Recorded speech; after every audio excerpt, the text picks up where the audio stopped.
আজকে ফুফাতো বোনের বাড়িতে বেড়াতে এসেছি।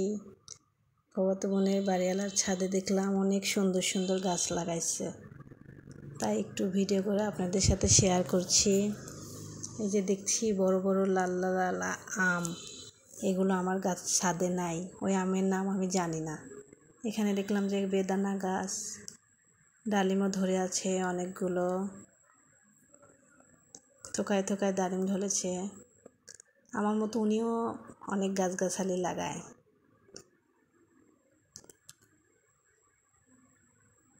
আমি আসলেই উনি আমাকে ছাদে নিয়ে আসে, বলে দেখো তোমার মতো বাগান হয়েছে নাকি। আন্টি আমাকে খুব ভালোবাসে। এই যে এখানে দেখছি আমড়ার ফুলও এসেছে। এই আমড়া গাছ আমার ছাদে ছিল, কিন্তু এখন ওই গাছটা আর নাই, মারা গেছে। এই যে ফুলগুলো আমি গন্ধ শুকে দেখছি গন্ধ আছে নাকি, দেখছি গন্ধ নাই। আন্টি অনেক সুন্দর বাগান করেছে আমার মতো ছাদে। মালটা ধরে আছে, ছোট ছোট মালটা হয়েছে, এখনো বড় হয়নি, বড় হবে।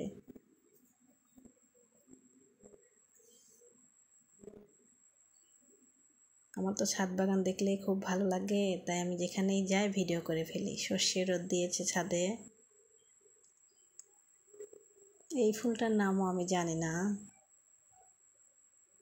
আমি আবার ফুলের গন্ধ খুব সুখী, তো এটা তো গন্ধ নাই দেখছি।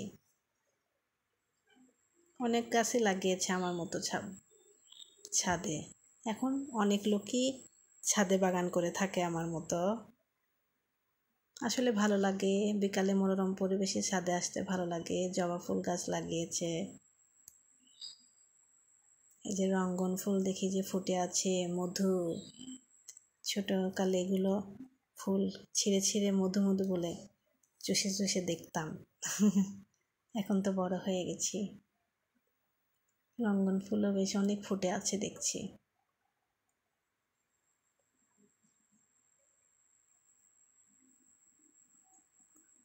আমার ছাদ বাগানে অবশ্য এত বড় বড় ফুল গাছ নাই, ফলের গাছই বেশি।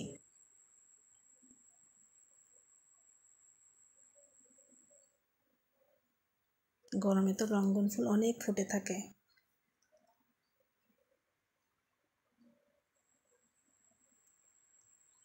আঙ্গুর ধরেছে অনেক সুন্দর, থোকায় থোকায়। গতবার আমার আঙ্গুর ধরেছিল, এবার ধরেনি। এইখানে দেখছি ড্রাগনও আছে কয়েকটা। বুঝে গেছে দেরি হয়ে গেছে, তো সকাল সকাল আসতে হয়, তাহলে ড্রাগনের ফুল দেখা যায়।